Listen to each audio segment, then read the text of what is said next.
Всем привет! Вы на канале Планета Земля. И сегодня мы поговорим о чае. Что мы знаем о нем? Скорее всего, все. Что может быть проще? Взял пакетик, налил кипятку, добавил сахарку, есть лимон и лимончика ломтик. Пока настаивается, соорудил пару бутербродов с колбаской. Чай готов. Насыщенный, ароматный. Пей и наслаждайся. Другие любят чай с молоком, но уже без лимона. Кто-то скажет, что это за чай в пакетиках? Это не чай, а пыль с дорог. Вот то ли дело листовой и зеленый. Это совсем другое дело. Видно, что на вид это настоящий чай. Хотя при заварке он совсем не темный. Хотя и в пакетиках он бывает разный. И тут же подключатся так называемые эстеты чайного питья, произнося совсем причудливые фразы «улун», «дахунпао», «тигуанинь», «пуэр», и не всегда понимающие разницу. А для обычного человека, владеющего искусством заваривания чая из пакетика, многие слова в лучшем случае звучат как заклинание из Гарри Поттера. И чем дальше, тем больше появляется вопросов. Почему один чай при заварке светлый, другой темный? Что в пакетиках? Чем полезен? Чем вреден? Да и как чай выглядит на самом деле? Почему Иван чай, а не Алексей чай? Почему матча и каркаде? И чай ли это вообще? Вопросов тьма. Поэтому заваривайте чай, присаживайтесь поудобнее. Мы здесь и сейчас поговорим о чае поподробнее. Поехали! Начнем с того, что чай – это камелия синенсис, вечно зеленое растение, принадлежащее к роду камелия, семейство чайные. И у него есть немало интересных родственников. Большинство из них декоративные растения, которые ценятся в основном за красоту. Главное среди них – камелия японская, с пышными цветами. Многие ее видели. Еще одна родственница – камелия горная, цветущая мелкими ароматными цветами, а из ее семян в Азии традиционно жмут масло. Также к семейству чайных относятся стюартия с ее эффектной мраморной корой и гордония, чьи крупные белые цветы почти копируют чайные. А чай – это камелия китайская. Именно из ее листьев человечество получает все многообразие чайных напитков. Родина чая – горные леса Юго-Восточной Азии, труднодоступные районы Индокитая, густые джунгли Верхнего Ассама – это индийская провинция на севере, и туманные склоны острова Хайнань. Именно в этих регионах была обнаружена камелия китайская в своем первозданном диком виде. Причем камелия китайская может представлять собой как и дерево, так и кустарник. И надо понимать, что разница между деревом и кустом не в размере. Бывают и маленькие деревья, и большие кусты высотой в несколько метров. Разница состоит в строении. У дерева есть четко выраженный ствол, от которого на некоторой высоте над землей начинают отходить ветви. А у куста точка ветвления находится ниже уровня земли. Это совокупность стволиков, среди которых нет главного, растущих из одной точки и имеющих общий корень. Корневая система растения – это отражение его надземной части. У дерева она ближе к стержневой и проникает в землю на значительную глубину, давая доступ к огромному объему ресурсов. У куста она ближе к мочковатой и располагается более поверхностно. Отсюда и разница в возрасте.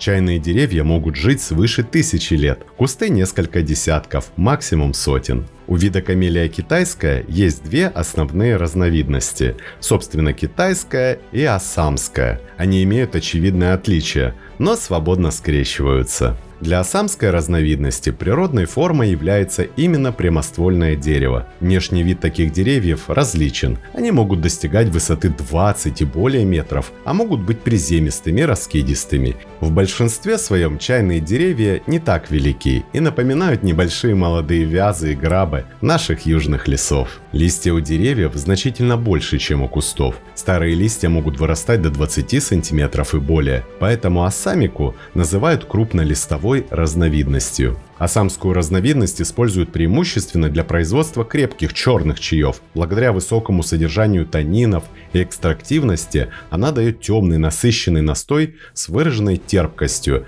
и солодовыми нотами. Из ее крупных листьев делают знаменитые индийские, цейлонские и кенийские сорта, которые идеально сочетаются с молоком, а также классические шупуэры. Разновидность синенсис, наоборот, типичный куст, низкорослый и мелколистный. К ней относятся большинство сортов, из которых делают зеленый, красный чай и улуны. Ухаживать за кустами намного удобнее, и урожай с той же самой площади получается гораздо выше. Также иногда упоминается камбоджийская разновидность. Это гибрид асамики и синенсис, представляющий собой нечто среднее между ними. Чай обожает горы. Чем выше он растет, тем медленнее развивается лист, накапливая в себе больше полезных веществ. Ему жизненно необходима высокая влажность. Горные туманы для чая – идеальное одеяло, которое защищает его от пересыхания и дарит мягкий рассеянный свет. Это растение предпочитает кислые почвы. Там, где другие культуры зачахнут, чай чувствует себя превосходно. Чай – это вечно зеленый обитатель гор с густой раскидистой кроной. Его ветви стремятся занять как можно больше пространства. И главное украшение растения – кожистые глянцевые листья с четкими зубчиками по краям. Сверху они отливают глубоким темным изумрудом, а снизу остаются нежно-зелеными. Особое очарование кусту придают молодые побеги. Их нежные, едва раскрывшиеся почки густо покрыты серебристо-белым ворсом. Когда приходит время цветения, среди зелени вспыхивают изящные белые чашечки с золотистым сердцем из множества тычинок. Позже на их месте созревают крепкие деревянистые коробочки, скрывающие внутри темные круглые семена. Когда они подсыхают, то трескаются, и на землю выпадают крупные круглые темные коричневые семена. Из одной такой косточки может вырасти дерево или кустарник, которое будет поить людей чаем сотни лет. Но как так получилось, что именно чай стал одним из главных напитков человечества? А все началось в глубокой древности. В 2737 году до нашей эры, согласно китайскому преданию, первооткрывателем напитка стал легендарный император Шэнь-Нун, божественный земледелец. Он был мудрецом и врачевателем, изучавшим свойства растений на самом себе. Заботясь о чистоте, император всегда приказывал кипятить воду для питья. Однажды, во время его похода, когда император отдыхал под сенью деревьев, ветер сорвал несколько листьев с куста дикой камелии и занес их прямо в котел с кипящей водой. Шэнь-Нун был поражен необычайным ароматом и золотистым цветом получившегося настоя. Сделав глоточек, он ощутил небывалый прилив сил и ясность ума. Так чай начал свою историю как лекарственное средство, очищающее организм. В последующие века чай неразрывно связал свою судьбу с духовными поисками. Буддийские монахи быстро осознали пользу этого растения. Чай стал их верным спутником во время многочасовых медитаций. Он помогал сохранять бодрость духа и концентрацию, не вызывая возбуждения, присущего другим средствам. Монахи начали высаживать чайные рощи вокруг своих монастырей, превратив процесс выращивания и употребления напитка в глубокую философию. Именно благодаря буддизму чай из простого отвара превратился в медитативный ритуал, а затем и в национальную традицию. Из Китая чай начал свое триумфальное шествие по миру, и первой остановкой стала Япония. В IX веке буддийский монах Сайтё, вернувшись из паломничества по китайским храмам, привез на родину семена чайного куста. Японцы восприняли чай с религиозным трепетом. Со временем здесь родилась уникальная чайная церемония – путь чая, где каждая деталь от поклона до звука венчика наполнена дзен-буддийским смыслом. Европа долгое время не знала о существовании чая. Лишь в XVI веке португальские моряки, первыми открывшими морской путь в Китай, привезли весть о чудесном восточном листе. Вскоре предприимчивые голландские купцы начали поставлять чай в Европу небольшими партиями. Первое время он продавался исключительно в аптеках, как дорогое средство от мигрени и расстройства пищеварения. Однако настоящий культ чая создала Англия. Все началось с брака короля Карла II и португальской принцессы Екатерины Браганской, которая была страстной поклонницей напитка и вела моду на чай при дворе. Английская Ост-Индская компания быстро поняла масштаб выгоды. К 18 веку компания монополизировала торговлю, превратив чай в самый массовый и прибыльный товар. Чайные клиперы, быстроходные парусники, устраивали настоящие гонки в океане, стремясь первыми доставить свежий урожай в лондонские доки. Желание англичан избавиться от зависимости от китайских поставок привело к промышленному шпионажу. Британцы вывезли саженцы из Китая и начали массово высаживать чай в своих колониях – Индии и на Цейлоне. Так чай окончательно завоевал мир, превратившись из экзотической роскоши в повседневный напиток миллионов людей на всех континентах. И мало кто задумывался, но возможно без чая не было бы Соединенных Штатов как государства. Это утверждение, конечно же, звучит громко, но исторически оно абсолютно оправдано. Без преувеличения можно сказать, что именно чай стал тем самым детонатором, который запустил процесс создания Соединенных Штатов. Вторая половина 18 века была временем напряженности между Британией и ее американскими колониями. Англия, погрязшая в долгах после Семилетней войны, решила поправить дела за счет колонистов. Ключевым камнем преткновения стал чайный закон 1773 года. Британское правительство разрешило Остинской компании возить чай в Америку напрямую, минуя пошлины в Англии, но сохраняя налог для самих американцев. Колонистов возмутил не столько рост цен,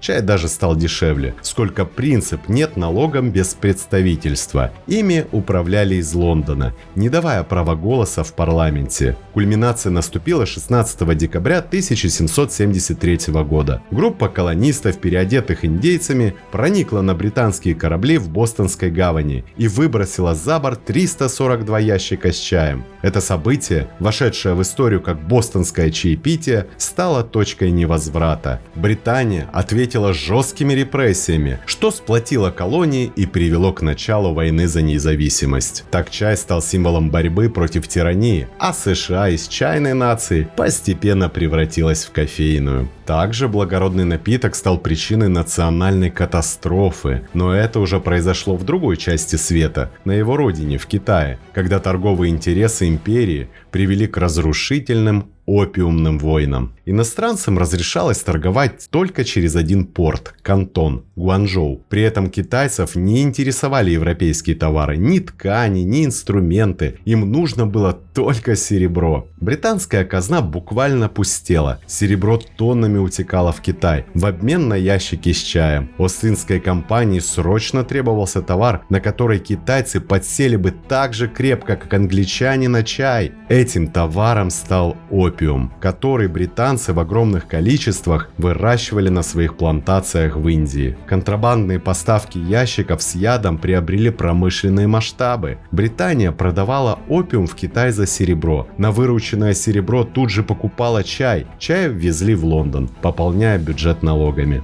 Для Китая это обернулось катастрофой. Миллионы людей стали зависимыми, армия деградировала, а серебро начало стремительно уходить из страны. Когда китайские власти попытались остановить контрабанду, в 1839 году в Кантоне было уничтожено около 1000 тонн британского опиума. Британия ответила силой. Превосходство британского флота было абсолютным, и по итогам 2 опиумных войн Китай был разгромлен. Его заставили открыть порты для иностранной торговли. Британия получила остров Гонконг, Китай обязали выплатить огромные контрибуции и легализовать торговлю опиумом. Именно этот конфликт стал началом конца императорского Китая. Чтобы избавиться от чайной зависимости от Китая, англичане начали активно развивать плантации в Индии и на Цейлоне, что со временем навсегда изменило чайную карту мира. Да уж, чего Британская империя не сделала ради чая. Британский чайный этикет – маркер социального статуса. Аристократический afternoon tea или низкий чай зародился в гостиных как изящный перекус с крошечными сэндвичами, чтобы скрасить ожидания позднего ужина. Напротив, high tea – высокий чай – был суровой необходимостью для рабочего класса. Его пили за высоким обеденным столом, сопровождая плотной горячей едой,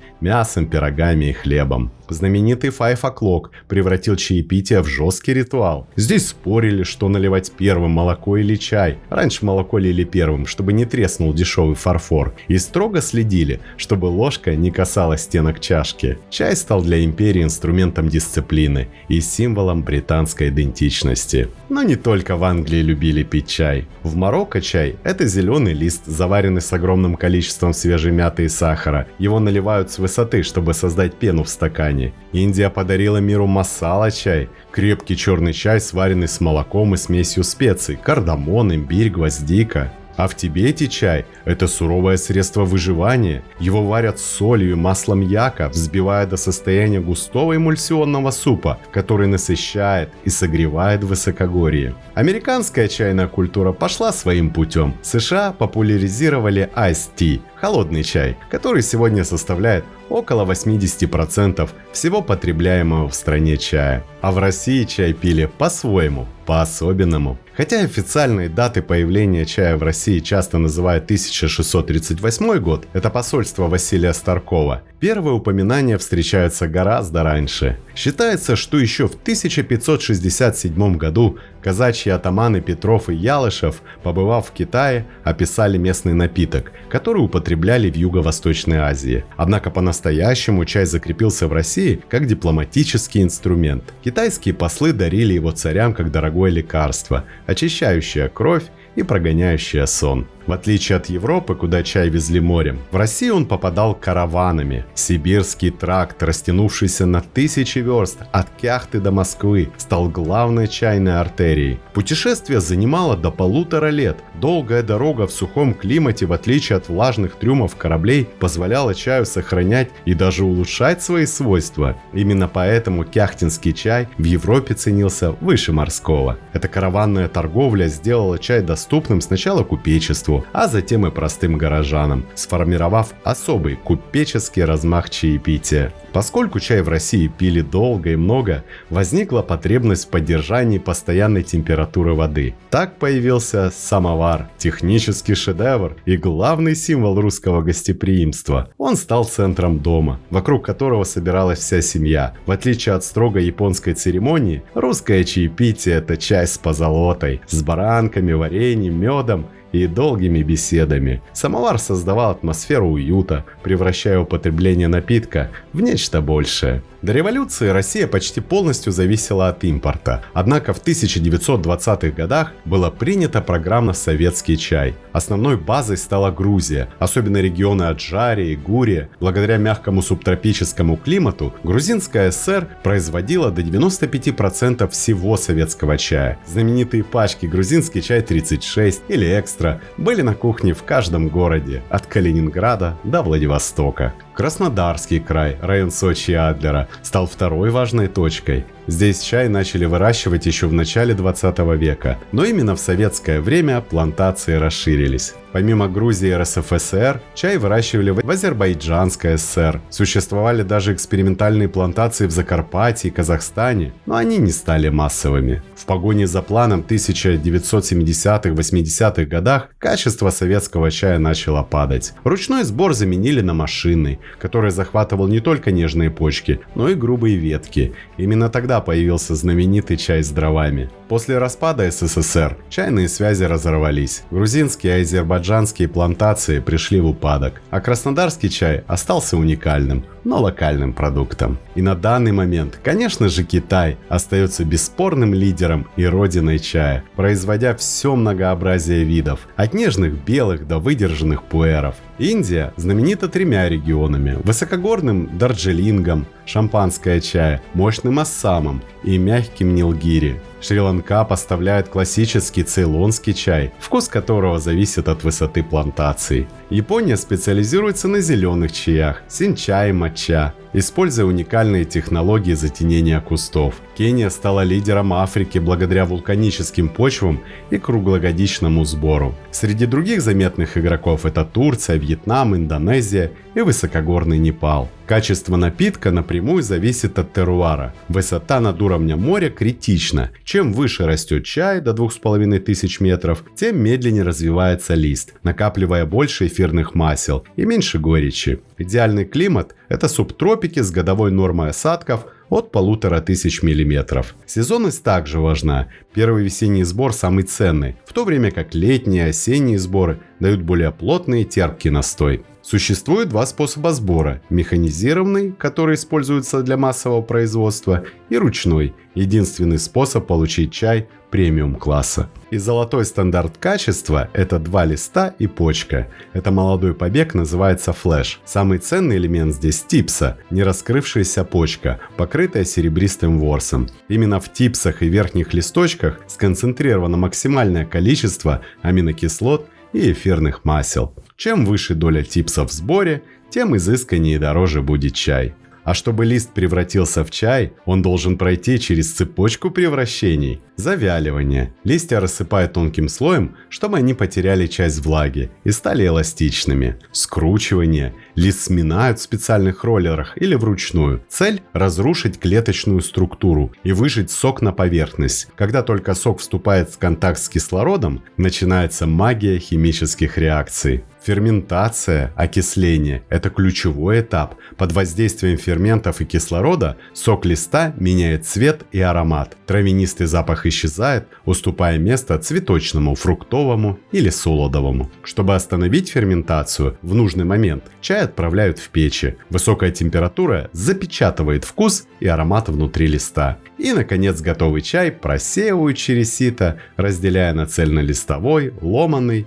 и чайную пыль. Но как так получилось, что способность превращения зеленого листа в ароматный напиток прошел путь от простого высушивания на солнце до сложнейших автоматизированных линий? Первый этап эволюции был основан на опыте и интуиции. Точные даты появления тех или иных приемов обработки сегодня установить невозможно. Однако сама логика процесса внутри сорванного листа дает нам подсказки. Вероятно, первыми этапами было завяливание и ферментация. Процессы, которые начинаются в листе сами собой сразу после сбора. Человеку оставалось лишь добавить финальную сушку, чтобы закрепить результат и остановить разрушение листа. Самым неочевидным шагом стало скручивание. Если вяление и сушка продиктованы самой природой, то механическое повреждение листа для выделения сока было осознанным технологическим прорывом. Это позволило чаю быстрее окисляться и отдавать больше вкуса при заваривании. К VI веку в обиход вошло прессование, решившее проблему транспортировки на огромные расстояния. Позже в X веке Китай увидел рождение порошкового и даже первого растворимого чая из сока листьев, который, впрочем, был слишком дорог для массового рынка. К XIV веку классическая цепочка сбор, завяливание, скручивание, ферментация и сушка приняли тот вид, который мы считаем традиционным и сегодня. Второй этап начался в XIX веке, когда Великобритания открыла первые чайные фабрики. Ручной труд сменился машинным, что дало старт бурному развитию новых форм продукта. А в 1908 году произошла тихая революция. Появился чайный пакетик. Томас Салливан вошел в историю как отец чайного пакетика. Он не был изобретателем-инженером. Это был обычный американский торговец чаем и импортер из Нью-Йорка, который просто пытался оптимизировать свои расходы. В начале 20 века конкуренция на чайном рынке была жесткой. Чтобы привлечь оптовых покупателей, владельцев ресторанов и магазинов, торговцы рассылали им образцы новых сортов. Салливан посчитал, что отправлять чай в металлических банков слишком накладно. Банки стоили денег, а их вес увеличивал стоимость почтовой пересылки. Он нашел изящное решение. Сшил вручную крошечные мешочки из натурального шелка и насыпал в них порции заварки. Это выглядело премиально и обходилось дешевле. Салливан даже не предполагал, что его клиенты решат варить чай прямо в этой упаковке. Когда же они начали требовать больше чая в этих мешочках, потому что так удобнее мыть посуду, Томас понял, что случайно наткнулся на золотую жилу. Изначально созданный как удобная упаковка для образцов, он в итоге перевернул рынок, постепенно вытесняя рассыпной чай в повседневном быту. В середине 20 века технологический прогресс привел к появлению гранулированных чаев, позволивших эффективно использовать чайную крошку. В этот же период возродился растворимый чай, а забота о здоровье привела к созданию технологий декофеинизации. Кто-то спросит: так а почему один чай зеленый, а другой черный, если это одно растение? От чего это зависит? Это зависит от уровня окисления листа. Именно он делит чай на цвета. И их не два, А6. Зеленый чай, не ферментированный. Лист сразу после сбора подвергают воздействию пара или обжарки в котлах. Это разрушает ферменты, сохраняя природный изумрудный цвет и максимум витаминов. Например, белочунь, изумрудные спирали весны, один из самых знаменитых зеленых чаев Китая. Его собирают в провинции Цзянцю, на берегах озера Тайху, где чайные плантации перемежаются с фруктовыми садами. Белый чай, слабо ферментированный, самый бережный вид. Листья и почки просто высушивают на солнце. Степень окисления минимальна, около 7%, что дает нектарный прозрачный вкус. Например, Байхао Инжэнь – серебряные иглы. Это один из эталонов белого чая. Состоит только из самых молодых, еще не раскрывшихся почек, покрытых густым серебристым ворсом. Желтый чай – редкая категория. Процесс похож на производство зеленого, но включает этапы томления в пергаментных мешках. Это придает напитку уникальный аромат и мягкость. Цзюньшань Инжэнь – серебряные иглы с гор правителя. Это эталон желтого чая. Его собирают на крошечном острове посреди озера Дунтин. Чай улун. Полуферментированный, самый сложный в производстве. Лист окисляется только по краям, оставляя сердцевину нетронутой. Это дает невероятный спектр ароматов от сирени до сливок. Что касается сливочных нот, здесь есть важный нюанс. У некоторых сортов, например Цзиньсюань, легкий молочный оттенок вкуса. Это природная особенность сорта. Однако популярный в быту молочный улун чаще всего дополнительно ароматизируется, чтобы сделать этот эффект ярким и узнаваемым. А дахунпао, в переводе большой красный халат, это, пожалуй, самый легендарный и дорогой улун в мире. Он относится к категории утесных улунов с гор Уи, северной провинции Фудзянь. И тигуанин это улун, только слабо ферментированный. В отличие от дахунпао, его не сильно прожаривают, поэтому он сохраняет ярко-зеленый цвет и свежесть. Красный чай, именно его мы называем черный, проходит полную ферментацию. Лист становится темно-коричневым, а настой рубиновым, с согревающим вкусом. И, наконец, пуэр. Постферментированный чай. Чай, который живет благодаря участию микроорганизмов и длительному хранению или ускоренному состариванию. Он приобретает древесные и землистые ноты. Существует два основных вида этого чая. Шэн-пуэр созревает естественным образом годами, иногда десятилетиями. Молодой шэн светлый, но с возрастом темнеет, обретая благородную сухофруктовую сладость и мягкость. И шу-пуэр готовится по специальной технологии, появившейся в 1970-х годах. Листья складывают в большие кучи и увлажняют, создавая эффект ускоренного старения, влажное скирдование. Буквально за 45-60 дней чай проходит путь, на который у шэна уходят десятилетия. Именно шу-пуэр знаменит своим плотным нефтяным настоем и уникальным профилем. Ноты старого дерева, влажной земли, орехов и чернослива. Это чай с мощным характером, который не боится крутого кипятка и способен подарить состояние бодрости и ясной концентрации. Первые три уровня классификации мы уже изучили подробно. Это деление по типу растения, китайское, ассамское или гибридные разновидности, по региону происхождения, теруар Китая, Индии, Цейлона и по способу обработки, который определяет цвет напитка. Также чай делится по способу его употребления. Рассыпной, байховый, самый массовый вид. Бывает цельнолистовым, ломаным и в виде мелкой крошки. Качественный байховый чай состоит из отдельных, не слипшихся чаинок. Прессованный – традиционная форма для пуэров и некоторых видов черного чая. Блины, кирпичи и гнезда удобны для длительного хранения и транспортировки, а вкус такого чая со временем часто становится только глубже. Связанный – настоящее произведение искусства. Мастера вручную связывают сухие листья чая вокруг яркого цветка – жасмина, лилии или клевера. В горячей воде такой шарик распускается, как живой бутон. Ну и, наконец, пакетированный. В пакетике подороже кладут резанный лист, а который подешевле фанингс, мелкую фракцию, которая мгновенно отдает цвет и крепость, принося нам быстроту приготовления, а производителям неплохие прибыли и безотходное производство. Иногда чистый вкус чая камелии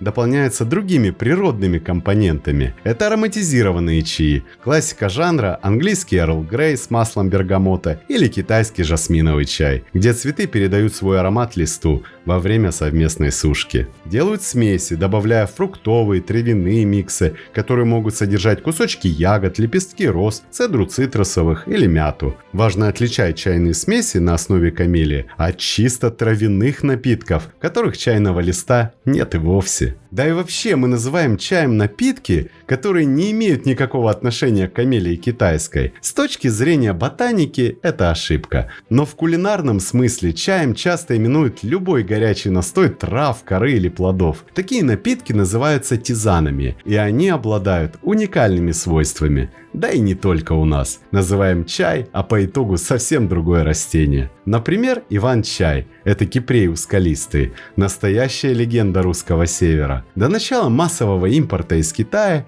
именно кипрей был основным напитком в России. Его листья подвергаются ферментации, как и обычный чай, благодаря чему он приобретает медово-фруктовый вкус. Главная ценность иван-чая – полное отсутствие кофеина, что делает его идеальным напитком для вечера, да и полезными свойствами он не обделен. Ройбуш – это название южноафриканского кустарника и напитка родом из Южной Африки. Его производят из игольчатых листьев кустарника семейства бобовых. Он обладает естественным сладковатым вкусом с древесными нотками и ярко-кирпичным красным цветом. Ройбуш богат антиоксидантами и железом. При этом в нем совсем нет танинов, поэтому никогда не горчит. Мате – символ Аргентины и Парагвая, получаемый из измельченных листьев падуба парагвайского. Мате знаменит своим мощным тонизирующим эффектом. В нем содержится матеин, аналог кофеина, который бодрит мягче и дольше. Традиционно его пьют из колебаса через металлическую трубочку бомбилью. Каркаде – ярко-красный кислый напиток из цветов гибискуса, суданской розы. Он популярен в Египте и Судане. Каркаде богат антоцианами и витамином С. Интересно, что в горячем виде он может повышать давление, а в холодном способствовать его снижению. И травяные сборы – это бесконечное поле для творчества. Сборы могут быть монокомпонентными, только мята, ромашка или чабрец, или сложными композициями. Они ценятся за терапевтический эффект. Успокаивающие смеси с валерианой,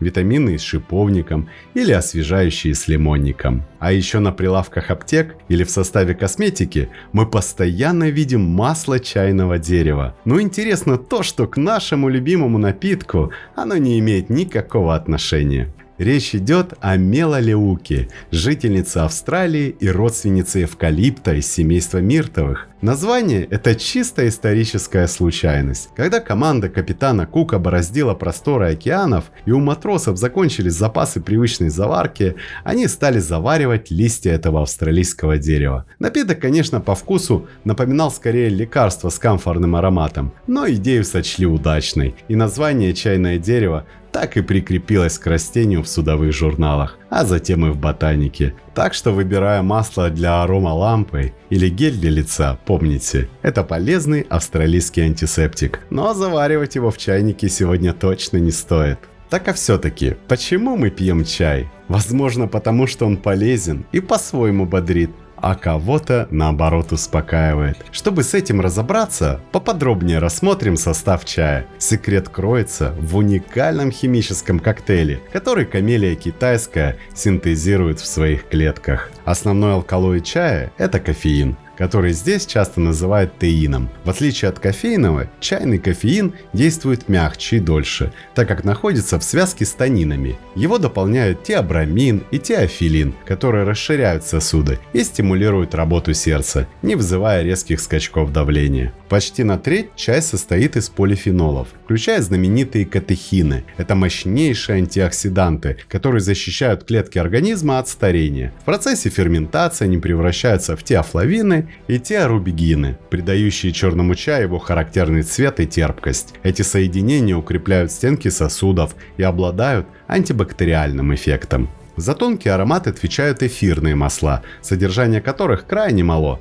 но именно они определяют индивидуальность сорта. огромную роль играет аминокислота L-тианин. Она стимулирует мозг, вызывая состояние глубокого расслабления и спокойной концентрации. Чай – это напиток баланса. Он бодрит нервную систему, но при этом мягко успокаивает ум. Регулярное употребление качественного чая снижает риск сердечно-сосудистых заболеваний и помогает контролировать уровень сахара. Однако стоит помнить о чувстве меры. Избыток крепкого чая может привести к перевозбуждению или нарушению усвоения железа. Что касается здоровья зубов, то чай – природный источник фтора, который укрепляет эмаль. Однако стоит помнить, что танины могут окрашивать поверхность зубов, особенно при употреблении крепкого черного чая, без последующего полоскания рта. Важно учитывать индивидуальную чувствительность к кофеину. У некоторых людей даже чашка чая во второй половине дня может вызвать бессонницу или тревожность. А один из главных мифов, что чай обезвоживает. Исследования показывают, что при умеренном употреблении чай вносит вклад в общую гидратацию организма почти так же, как обычная вода. Еще одно заблуждение, что зеленый чай полезнее черного. Но на самом деле у них разный набор антиоксидантов. В зеленом больше катехинов, а в черном теофлавинов. И оба вида приносят свою специфическую пользу.